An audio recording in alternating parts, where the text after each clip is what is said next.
Àwọn agbébọn tún jí ọ̀gá iléèwé kan gbé nípínlẹ̀ Ọ̀yọ́ o. Ọkùnrin kan ẹni ọgọ́ta ọdún tó jẹ́ ọ̀gá iléèwé Nomadic Basic School Ìgbójàyè ní agbègbè Ìtẹ̀síwájú nípínlẹ̀ Ọ̀yọ́ tí orúkọ rẹ̀ ń jẹ́ ọ̀gbẹ́ni Matthew Kọ́láwọlé Ọ̀wádé tí ọ̀pọ̀lọpọ̀ ènìyàn mọ̀ sí Ọ̀náyè ní ìròyìn gbọ́ pé àwọn agbébọn ti jí gbé báyìí. Ìṣẹ̀lẹ̀ yìí ṣẹlẹ̀ lẹ́yìn wákàtí méjìléláàádọ́rin tí àwọn akẹ́kọ̀ọ́ àti àwọn olùkọ́ iléèwé mẹ́ta níjọba ìbílẹ̀ Oríire nípínlẹ̀ náà gba òmìnira lọ́wọ́ àwọn agbébọn. Gẹ́gẹ́ bí ìròyìn ṣe gbọ́, ìṣẹ̀lẹ̀ náà tuntun ọ̀hún ṣẹlẹ̀ ní alẹ́ ọjọ́ Àbámẹ́ta Sátidé tí ṣe ọjọ́ 11 oṣù keje ọdún 2026 láàrin aago 5 sí 6 ìrọ̀lẹ́.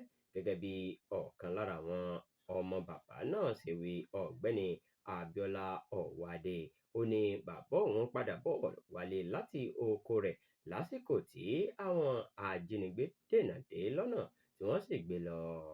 Lẹ́yìn tí wọ́n gbé àwọn ajínigbé ọ̀hún náà pé ẹbí rẹ̀ pẹ̀lú fóònù rẹ̀, wọ́n sì béèrè owó ìtúsílẹ̀ tó tó 30 mílíọ̀nù náírà.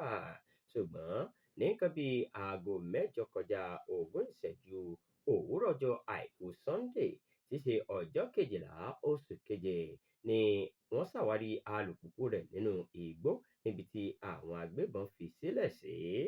Àwọn mọ̀lẹ́bí rẹ̀, àwọn akẹgbẹ́ rẹ̀ àti gbogbo ojúgbà rẹ̀ nídìí ètò ẹ̀kọ́ níjọba ìbílẹ̀ Ìtẹ̀síwájú ti fi ìbànújẹ́ wọn hàn lórí ìṣẹ̀lẹ̀ náà. Wọ́n sì ké sí iléeṣẹ́ ọlọ́pàá Nigerian Police Force, Department of State Service DSS, àjọ Nigerian Security and Civil Defence Corps àti gbogbo àjọ ẹ̀ṣọ́ aláàbò pátápátá láti gbé ìgbésẹ̀ kíákíá láti gba ọ̀gbẹ́ni Matthew Kọ́láwọlé Ọ̀wádé sílẹ̀ láìléwu. Wọ́n tún rawọ́ ẹ̀bẹ̀ sáwọn aráàlú láti pèsè àlàyé èyíkéyìí tó lè ràn wọ́n lọ́wọ́ láti mú kí wọ́n ṣàwárí ẹni tí wọ́n jí gbé náà padà láìléwu.